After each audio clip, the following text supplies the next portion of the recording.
សួស្តី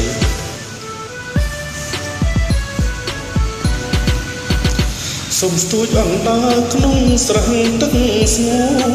នអណ្ដើរលាក់ខ្លួនក្រហមត្រពូនស្រីសូមស្ទួចអណ្ដើរក្នុងស្រះទឹកស្ងួនអណ្ដើរលាក់ខ្លួនក្រហមត្រពូនស្រីអណ្ដើរស្នុករឹងតែជើងវាខ្លីអូនណាយប្រណីសូមស្រីស្ទួចម្ដង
អូនដើរស្រែមកពួនក្នុងស្រះ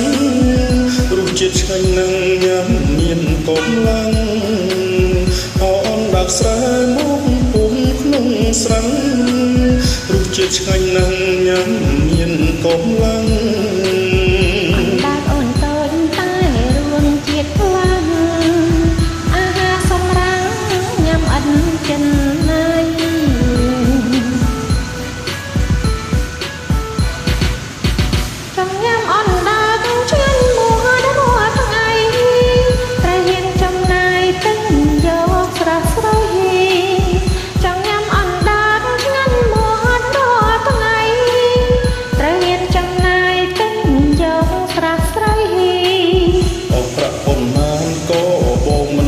ស្ដាយតែញយកស្រះស្រីព្រោះអណ្ដើរឆ្ងាញ់ខ្លាំង